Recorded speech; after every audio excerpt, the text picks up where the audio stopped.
A gripe espanhola surgiu em 1918, se espalhou rapidamente pelo nosso planeta e deixou um rastro de destruição pelo mundo. Esse número colossal de mortes varia de 50 milhões até 100 milhões de vítimas, incluindo um presidente do Brasil.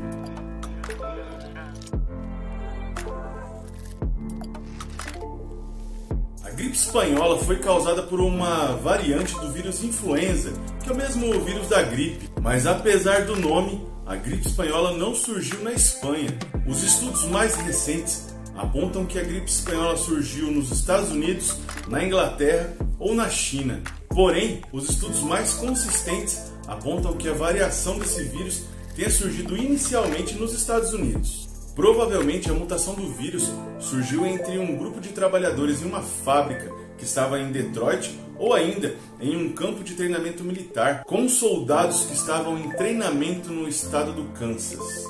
Mas você deve se perguntar, por que essa doença era chamada então de gripe espanhola? A resposta está na própria época em que essa gripe surgiu.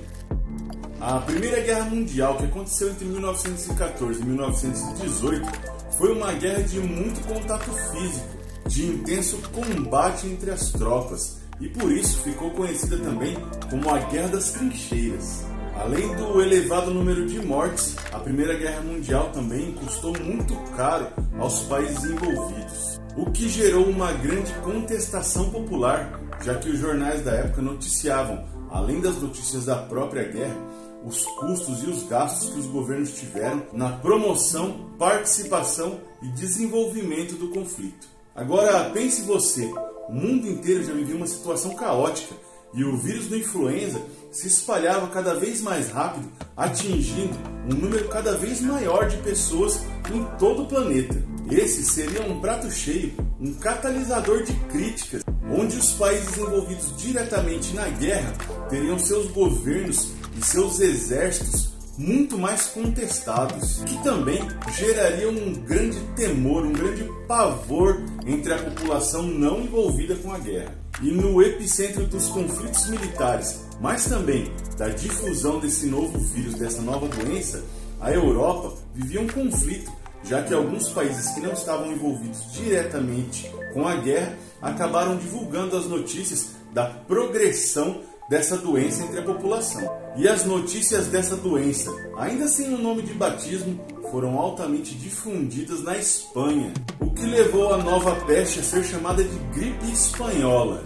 Porém, a gripe espanhola não ficou restrita apenas à Europa. A Primeira Guerra Mundial foi um evento de difusão desse vírus e logo essa doença também chegou ao Brasil. Segundo os pesquisadores, a gripe espanhola se difundiu pelo mundo em 3 grandes ondas de contágio, e a primeira delas ocorreu entre março e maio de 1918. A segunda onda foi a mais contagiosa de todas e durou de agosto de 1918 até dezembro desse mesmo ano, e atingiu regiões muito distantes além da Europa e da América do Norte, como a África, a Ásia, a América Central e também a América do Sul. E a terceira onda ficou restrita para o ano de 1919, mas naquele momento, boa parte do mundo já estava contaminada com a gripe espanhola. E é importante lembrar que os equipamentos médicos e o conhecimento sobre novas doenças, naquela época, ainda era muito superficial. Os microscópios, por exemplo, conseguiam enxergar uma bactéria, já que esse é um organismo muito menor, o que dificultava a identificação dos agentes patológicos. Assim, era difícil de definir um tratamento específico para a gripe espanhola. Como tratamento, se recomendava desde aquela época evitar aglomeração, isolar os doentes, lavar bem as mãos e evitar contato físico, já que os sintomas iniciais eram muito parecidos com de uma gripe comum, como tosse, coriza, dor no corpo, febre, e o agravamento dos sintomas levava a complicações respiratórias, problemas digestivos e até problemas cardiovasculares.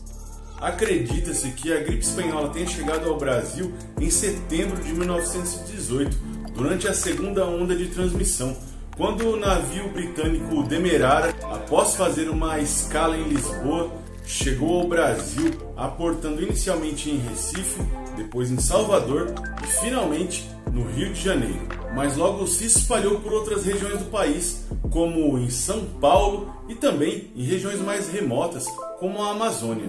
E o sistema de saúde do Brasil naquele momento não estava preparado para receber a gripe espanhola. Não tínhamos leito, não tínhamos remédio, não tínhamos tratamento, não contávamos com profissionais qualificados, enfim. O Brasil vivia uma situação dramática, com os casos de gripe espanhola aumentando cada vez mais com o passar do tempo. Nem os cemitérios estavam preparados para receber esse número gigantesco de mortes causados pela pandemia da gripe espanhola.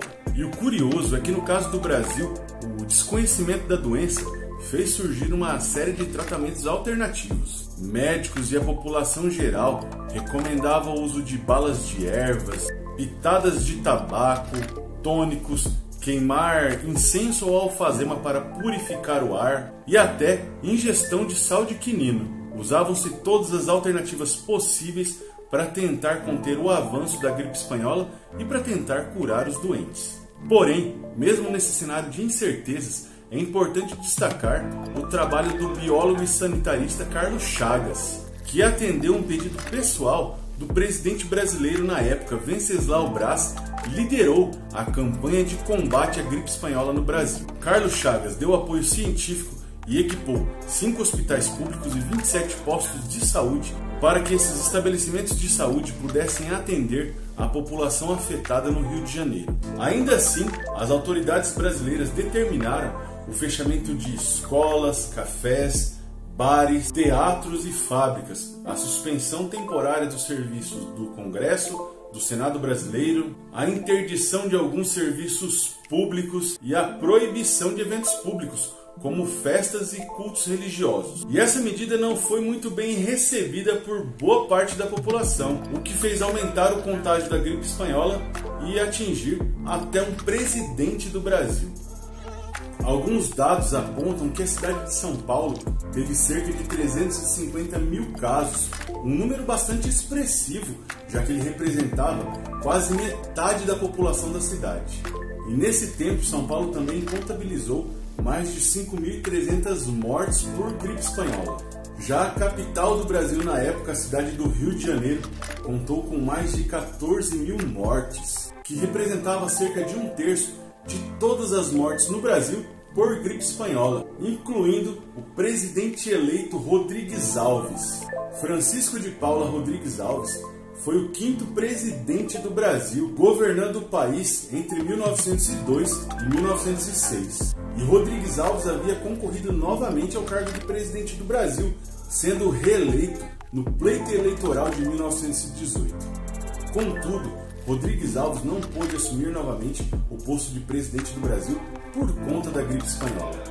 O vice-presidente eleito, Delfim Moreira, assumiu em 15 de novembro de 1918 e governou até 28 de julho de 1919, momento esse em que ele esteve incumbido de convocar novas eleições para presidente no Brasil. Eleições presidenciais que foram vencidas por Epitácio Pessoa. Rodrigues Alves faleceu em 16 de janeiro de 1919 por conta de complicações da gripe espanhola. E com um número absurdo de mortos, acredita-se que a gripe espanhola tenha atingido e infectado cerca de 1/3 de toda a população mundial que vivia em áreas urbanas.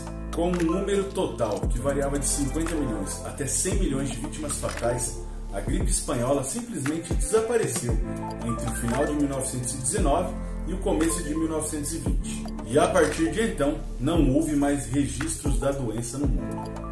Se você gostou desse vídeo, não deixe de compartilhar com um amigo, com um colega, com um professor, com alguém que se interessa por esse tema. Se você acha pertinente, se inscreva no canal, ative o sininho de notificações para não perder nenhum vídeo. E eu vou ficando por aqui. Eu espero que você tenha gostado desse vídeo, eu espero que esse conteúdo tenha servido para ilustrar mais um período da nossa história. E agradeço se você ficou até o final e já faço o convite para que na semana que vem você possa assistir um novo vídeo aqui no canal sobre um outro conteúdo de história. Beleza? Eu sou o professor Bruno Tulux, agradeço a sua companhia e espero você na próxima semana. Valeu, gente! Tchau, tchau!